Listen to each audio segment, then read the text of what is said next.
Job ready Bharat में आपका स्वागत है। वीडियो अच्छा लगे तो सब्सक्राइब जरूर कीजिएगा। जब भी दुनिया के आपस में जुड़े होने की बात होती है ना, तो सबसे पहले दिमाग में क्या आता है?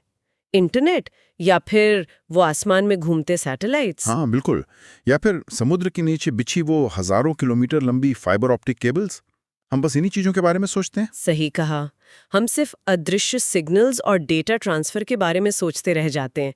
लेकिन अगर हम अभी इस वक्त अपने आसपास नजर दौड़ाएं, मतलब ये फोन जो हम इस्तेमाल कर रहे हैं, ये माइक्रोफोन, कुर्सियां या यहाँ तक कि जो कपड़े हमने पहने हुए हैं, तो एक बहुत ही हैरान करने वाली सच्चाई सामने आती है। वो सच्चाई जो बिल्कुल हमारे सामने है, पर हम उसे नजरअंदाज कर देते हैं। बिल्कुल। इनमें से लगभग हर एक चीज किसी न किसी विशालकाय लोहे के बक्से में बंद होकर समुद्र की लहरों को चीरते हुए हजारों किलोमीटर का सफर तय करके हम तक पहुंची है। देखिए, ये एक ऐसा सच है जिसे रोजमर्रा की जिंदगी में हम पूरी तरह से भूल जाते हैं। हमारा ध्यान उस असली और भौतिक इंटरनेट की तरफ जाता ही नहीं है जो पानी पर तैरता है। हमारे डेटा के अनुसार आज दुनिया का लगभग 80 से 90% व्यापार, अगर हम उसकी कुल मात्रा या वॉल्यूम को देखें, तो वो केवल और केवल समुद्री मार्गों से ही होता है। मतलब ये आंकड़ा अपने आप में कितना विशाल है। इसका तो सीधा सा मतलब ये हुआ कि अगर आज समुद्र में चलने वाले जहाज अचानक अपनी जगह पर रुक जाएं, तो हमारी दुनिया की गति सचमुच शून्य हो जाएगी। बिल्कुल शून्य। रातों रात फैक्ट्रियां बंद हो जाएंगी, बाजारों के शेल्फ्स पूरी तरह खाली हो जाएंगे और पूरी वैश्विक अर्थव्यवस्था ठप पड़ जाएगी। तो आज की इस डीप डाइव का हमारा मिशन बिल्कुल स्पष्ट है। हम उन विशालकाय संरचनाओं को डिकोड करने जा रहे हैं जो इस पूरी ग्लोबल इकोनॉमी को चलाती हैं। मेरा मतलब है दुनिया के प्रमुख बंदरगाह, जिन्हें हम पोर्ट्स कहते हैं। हम समझेंगे कि ये काम कैसे करते हैं और ये समुद्री मार्ग आज की दुनिया की नसें कैसे बन चुके हैं। मुझे ना इसके लिए एक एनालॉजी बहुत सही लगती है। बंदरगाहों को हम हमारी वैश्विक अर्थव्यवस्था के प्लग इन पॉइंट या फिर यूएसबी पोर्ट्स की तरह देख सकते हैं। USB ports. जैसे ही कोई कंप्यूटर नेटवर्क में यूएसबी केबल लगाता है, तो डेटा का भारी ट्रांसफर तुरंत शुरू हो जाता है। ठीक वैसे ही ये बंदरगाह वो पॉइंट है जहां से एक देश की जमीन पूरी दुनिया के अथाह व्यापारिक नेटवर्क से सीधा जुड़ जाती है। बिल्कुल सही कहा आपने। और दिलचस्प बात यह है कि हर देश का ये यूएसबी पोर्ट एक जैसा नहीं होता। इनकी बनावट और काम करने के तरीके में जमीन आसमान का अंतर हो सकता है। तो दुनिया के सबसे बड़े बंदरगाहों के सफर पर निकलने से पहले हमें इनके आधारभूत ढांचे को समझना होगा। मैंने पढ़ा है कि मुख्य रूप से ये दो प्रकार के होते हैं, प्राकृतिक और कृत्रिम। प्राकृतिक यानी नेचुरल और कृत्रिम यानी आर्टिफिशियल। अगर हम प्राकृतिक बंदरगाहों की बात करें, तो इनमें प्रकृति ने खुद ही एक बेहतरीन डिजाइन तैयार करके दिया है। जैसे भारत का मुंबई पोर्ट ले लीजिए या अमेरिका का न्यूयॉर्क पोर्ट। अच्छा, तो इनकी खासियत क्या होती है? मतलब ये बाकी तटों से अलग कैसे होते हैं? देखिए, इनकी तटरेखा बिल्कुल सीधी नहीं होती। ये प्राकृतिक रूप से बहुत कटी-फटी होती है। कटी फटी तटरेखा। तो मुझे लगता है कि ये कटी फटी तटरेखा जहाजों को तेज लहरों से बचाती होगी। एकदम सटीक विश्लेषण है। समुद्र ना कभी शांत नहीं रहता। वहां हमेशा तेज लहरें और तूफान आते रहते हैं। अब किसी भी जहाज पर हजारों टन माल लादने या उतारने के लिए ये बहुत जरूरी है कि वो जहाज बिल्कुल स्थिर खड़ा रहे। हाँ, जाहिर है, अगर पानी हिलेगा तो वो विशालकाय क्रेनें काम कैसे कर पाएंगे? बिल्कुल। तो ये कटी-फटी तटरेखा क्या करती है कि वो समुद्र के एक हिस्से को मुख्य समुद्र की उथल-पुथल से अलग कर देती है। वहां पानी एक झील की तरह बिल्कुल शांत रहता है, जो प्राकृतिक रूप से एक सुरक्षित आश्रय बन जाता है। लेकिन हर देश या हर शहर की किस्मत इतनी अच्छी नहीं होती ना कि प्रकृतियों ने ऐसा शांत कोना दे दे। सही कहा। और यहीं पर इंसानी जिद और इंजीनियरिंग काम आती है। जहां तटरेखा एकदम सीधी होती है और समुद्र अपनी पूरी ताकत से जमीन से टकराता है, वहां इंसान क्या करता है? वहां इंसान समुद्र के अंदर कंक्रीट की विशाल और मजबूत दीवारें खड़ी करता है। इन दीवारों को ब्रेक वाटर्स कहा जाता है। ब्रेक वाटर्स, मतलब नाम से ही स्पष्ट है कि ये लहरों को तोड़ने का काम करती हैं। बिल्कुल। ये दीवारें समुद्र की लहरों की भारी ऊर्जा को सोख लेती हैं और अपने पीछे एक कृत्रिम शांत बेसिन तैयार करती हैं, ताकि जहाज सुरक्षित रूप से डॉक कर सकें। ये तो बात हो गई बंदरगाहों की बनावट की। अब जब हम इन जहाज़ों और बंदरगाहों की क्षमता की बात करते हैं ना, तो हर जगह एक शब्द सामने आता है, TEU। हाँ, TEU। ये शिपिंग की दुनिया का सबसे बुनियादी शब्द है। पहली नज़र में ये किसी जटिल गणितीय सूत्र जैसा लगता है, लेकिन असल में ये 20 फुट इक्विवेलेंट यूनिट है। अगर हम इसे आसानी से समझना चाहें तो इसे बचपन में खेले जाने वाले लेगो ब्लॉक्स की तरह सोच सकते हैं। लेगो ब्लॉक्स, ये उदाहरण एकदम सही बैठता है ना?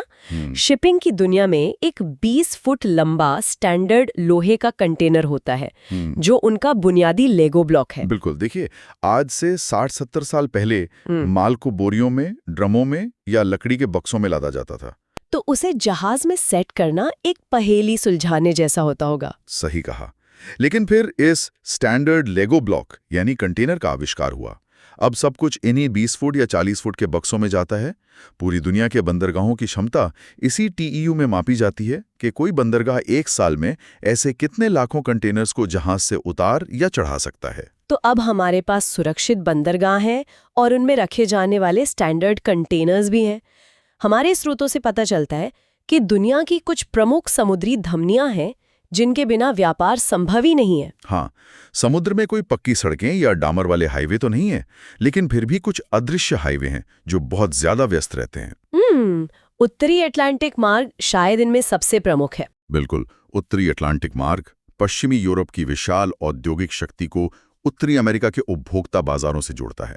इसके अलावा प्रशांत मार्ग है जो एशिया, विशेषकर चीन को अमेरिका के पश्चिमी तट से जोड़ता है। और तीसरा है हिंद महासागर मार्ग जो यूरोप को सीधे एशिया से मिलाता है।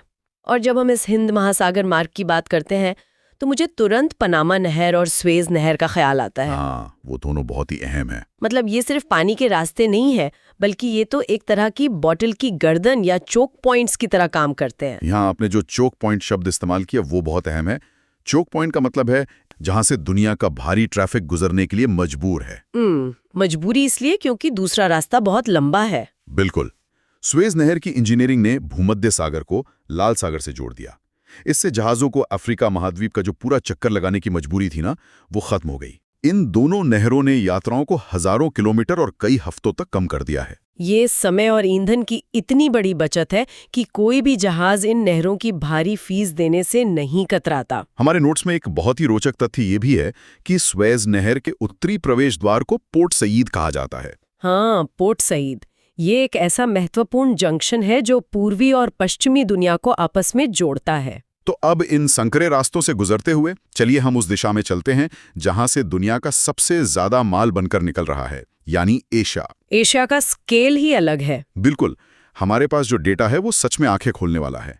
क्या कोई अंदाजा लगा सकता है कि दुनिया के टॉप 10 सबसे व्यस्त बंदरगाहों में से कितने अकेले चीन में हैं? आंकड़े बताते हैं कि टॉप 10 में से 7 बंदरगाह अकेले चीन के पास हैं। आखिर चीन को इतने विशाल और इतने सारे बंदरगाहों की जरूरत क्यों पड़ गई? देखिए, ये कोई संयोग नहीं है। इसका सीधा संबंध उनके निर्यात आधारित अर्थव्यवस्था के मॉडल से है। हाँ, मतलब दुनिया की फैक्ट्री होने का असर। बिल्कुल। पिछले कुछ दशकों में चीन दुनिया की मैन्युफैक्चरिंग हब बन गया।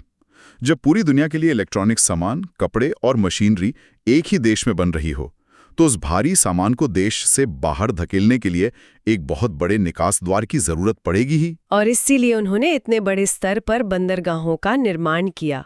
और इन सभी निकास द्वारों में सबसे विशाल है शंघाई बंदरगाह। हाँ, दुनिया का नंबर 1। ये दुनिया का सबसे व्यस्त कंटेनर बंदरगाह है जो यांगत्सी नदी के मुहाने पर पूर्वी चीन सागर में स्थित है।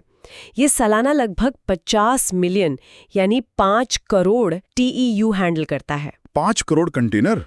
ये संख्या दिमाग घुमा देने वाली है। सच में, अगर इन 5 करोड़ कंटेनरों को एक लाइन में रखा जाए ना, तो ये पृथ्वी के कई चक्कर लगा लेंगे।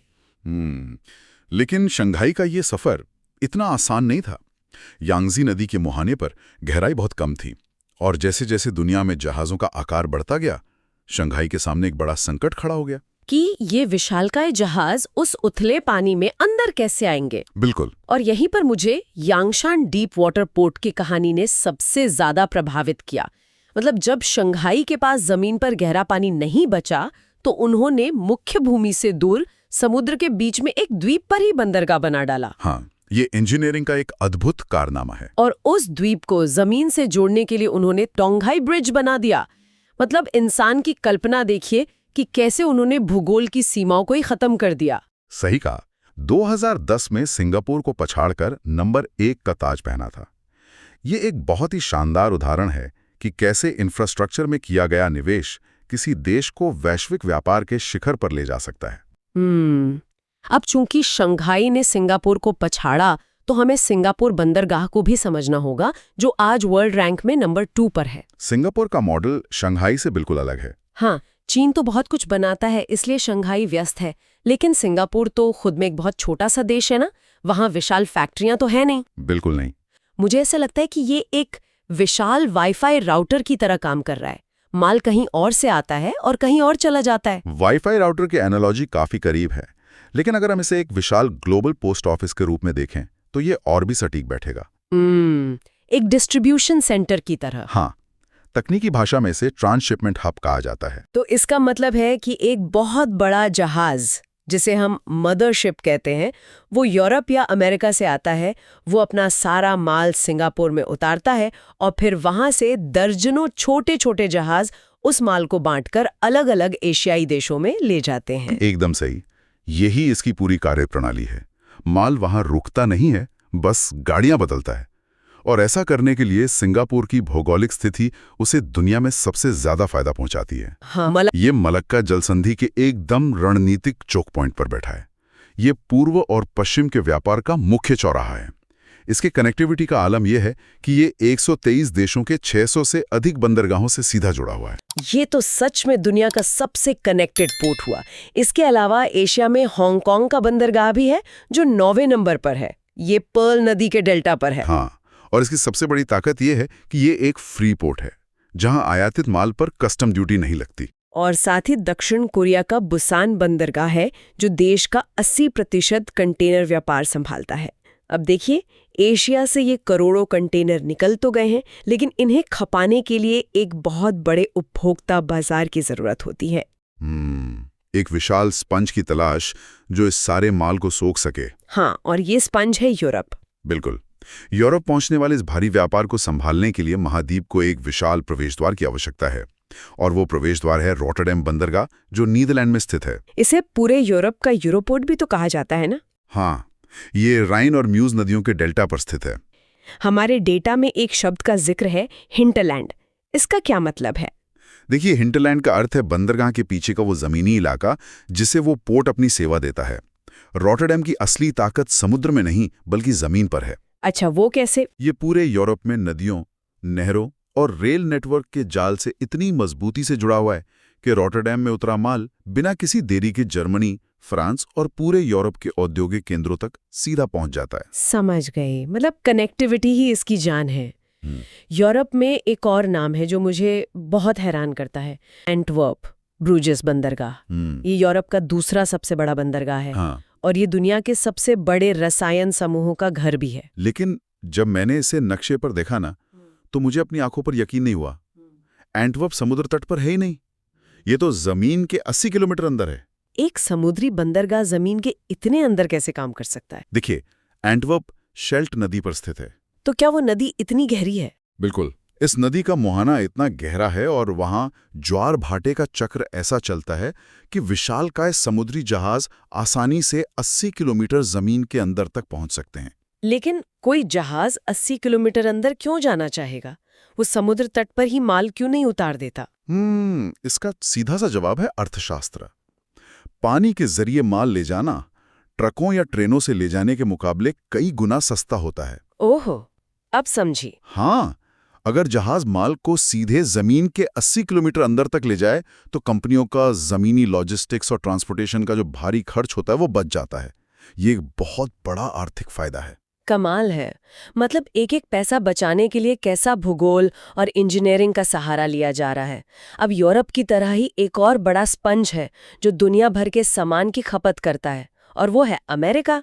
हाँ, अमेरिका का बाजार बहुत विशाल है। अमेरिका की पूर्वी तट पर न्यूयॉर्क और न्यू जर्सी पोर्ट है।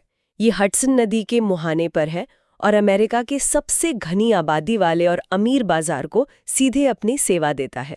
और अगर हम ट्रांस पैसिफिक व्यापार की बात करें, यानी एशिया से आने वाले माल की, तो अमेरिका के पश्चिमी तट पर लॉस एंजल्स बंदरगाह खड़ा है। इसे अमेरिका का पोर्ट कहा जाता है। एशिया से आने वाले भारी आयात जैसे फर्नीचर, इलेक्ट्रॉनिक्स और ऑटो पार्ट्स ज्यादातर यहीं से अमेरिका में प्रवेश करते हैं। यहाँ एक बहुत ही दिलचस्प तथ्य भी है। लॉस एंजल्स बंदरगाह के बिल्कुल बगल में ही लॉन्ग बीच बंदरगाह है। हाँ, दोनों बिल्कुल आसपास हैं। ये दोनों स्वतंत्र रूप से काम करते हैं, लेकिन अगर हम इन दोनों को एक साथ मिला देना तो ये पूरा इलाका दुनिया का 9वां सबसे बड़ा बंदरगाह क्षेत्र बन जाता है। ये अपने आप में बहुत बड़ी आर्थिक शक्ति है। बिल्कुल। अब चलिए दुनिया के एक ऐसे हिस्से में चलते हैं जहां प्रकृति ने शायद कोई गहरी नदी या मुहाना नहीं दिया, लेकिन इंसान ने अपनी जिद से रेत के बीच एक चमत्कार कर दिया। मैं बात कर रही हूं मध्य पूर्व के जेबल अली बंदरगाह की, जो यूएई में है। जेबल अली, ये मध्य पूर्व का सबसे बड़ा बंदरगाह है और ये पूरी तरह से मानव निर्मित है। और ये मानव निर्मित संरचना इतनी विशाल है कि इसे अंतरिक्ष से भी नग्न आंखों से देखा जा सकता है। लेकिन मेरे मन में ये सवाल आता है कि दुबई कोई बहुत बड़ा मैन्युफैक्चरर तो है नहीं, तो ये बंदरगाह इतना सफल कैसे हो गया? मुझे लगता है इसका जवाब इसके फ्री ट्रेड जोन में छिपा है। आपका ये विश्लेषण बिल्कुल सटीक दिशा में है। जेबल अली का असली जादू पानी में नहीं, बल्कि जमीन पर मौजूद जावजा यानी जेबल अली फ्री जोन में है। तो ये सिर्फ एक बंदरगाह नहीं है? नहीं, बिल्कुल नहीं। ये एक पूरा टैक्स फ्री इकोसिस्टम है।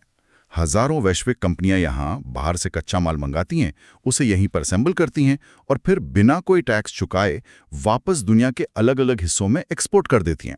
मतलब ये एक वैश्विक असेंबली लाइन है जहां कस्टम ड्यूटी की कोई रुकावट नहीं है। ये तो सच में एक मास्टर स्ट्रोक है। अब इस पूरे वैश्विक नेटवर्क को समझने के बाद ये देखना बहुत जरूरी है कि हमारा अपना देश भारत इस समुद्री शतरंज में कहाँ खड़ा है। देखिए, भारत की तटरेखा बहुत लंबी और रणनीतिक है। हमारे देश में कुल 13 प्रमुख बंदरगाह हैं। जिनमें से सबसे प्रसिद्ध और पुराना मुंबई पोर्ट है, जो एक प्राकृतिक बंदरगाह है। हाँ, दशकों तक के भारत का व्यापारिक प्रवेश द्वार बना रहा। लेकिन मुंबई शहर इतना घना बस चुका है कि उस बंदरगाह को और फैलाने की जगह ही नहीं बची। शायद इसीलिए इसके दबाव को कम करने के लिए बिल्कुल पास ही एक कृत्रिम बंदरगाह बनाया गया, JNPT, जिसे हम नहावा शेवा के नाम से भी जानते हैं। ये एक बहुत ही अहम कदम था। आज JNPT भारत का सबसे बड़ा कृत्रिम बंदरगाह है और ये देश के लगभग 56% कंटेनर व्यापार को अकेले हैंडल कर रहा है। और हमारे नोट्स में एक बहुत ही महत्वपूर्ण राष्ट्रीय परियोजना का जिक्र है, सागरमाला परियोजना। ऐसा लगता है कि ये भारत के लॉजिस्टिक्स का पूरा चेहरा बदलने की कोशिश है। अगर मैं सही समझ रही हूँ तो ये सिर्फ नए बंदरगाह बनाने के बारे में नहीं है, बल्कि बंदरगाहों को रेलवे और हाईवे से तेजी से जोड़ने के बारे में है। इसका मुख्य अर्थशास्त्र यही है। वर्तमान में भारत में लॉजिस्टिक्स की लागत GDP का एक बड़ा हिस्सा खा जाती है। मतलब सामान को एक जगह से दूसरी जगह ले जाने का खर्च। बिल्कुल। अगर कोई भारतीय फैक्ट्री सामान बनाती है और उसे बंदरगाह तक पहुंचने में ही हफ्तों लग जाते हैं, तो वो सामान विश्व बाजार में महंगा हो जाता है। सागरमाला का उद्देश्य इसी लॉजिस्टिक्स लागत और समय को कम करना है। अगर माल तेजी से और सस्ते में बंदरगाहों तक पहुंचेगा तो हमारे उत्पाद वैश्विक बाजार में बहुत अधिक प्रतिस्पर्धी हो जाएंगे। ये पूरी अर्थव्यवस्था के लिए गेम चेंजर हो सकता है। सच में। अब इस डीप डाइव को समाप्त करने से पहले चलिए कुछ ऐसे त्वरित और रोचक तथ्यों पर गहराई से नजर डालते हैं जो अक्सर हमें हैरान कर देते हैं। हमारे पास जापान के टोक्यो बंदरगाह का डेटा है। जापान के मामले में दिलचस्प बात उसका भूगोल है। चूंकि जापान एक द्वीपीय देश है जिसकी जमीनी सीमा किसी अन्य देश से नहीं लगती, इसलिए उसका 99% से अधिक अंतर्राष्ट्रीय व्यापार केवल और केवल बंदरगाहों के माध्यम से ही होता है। 99%? मतलब उनके लिए बंदरगाह सिर्फ अर्थव्यवस्था का हिस्सा नहीं, बल्कि उनकी लाइफलाइन है। और अंत में एक ऐसा तथ्य जो थोड़ा सोचने पर मजबूर करता है। जब ये विशाल जहाज दशकों तक दुनिया भर के समुद्रों को नापने के बाद बूढ़े हो जाते हैं, तो ये कहाँ जाते हैं? हाँ, इनका आखिरी ठिकाना है भारत की गुजरात में स्थित पीपावाव और अलंग का क्षेत्र। ये दुनिया का सबसे बड़ा पोत तोड़ने का केंद्र है, जहां इन विशालकाय लोहे के ढांचों को वापस कबाड़ में बदलकर रिसाइकल किया जाता है। देखिए, ये वैश्विक सप्लाई चेन का एक पूरा चक्र है जो जहाज के बनने से शुरू होकर पीपावाव के तटों पर आकर खत्म होता है। तो आज के सफर से एक बात तो पूरी तरह साफ हो गई है, बंदरगाह सिर्फ कंक्रीट और पानी के मिलन स्थल नहीं है। बिल्कुल नहीं। इसी विचार के साथ आज की इस डीप डाइव में बस इतना ही। फिर मिलेंगे एक नए विषय की गहराइयों में। वीडियो अच्छा लगे तो सब्सक्राइब जरूर कीजिएगा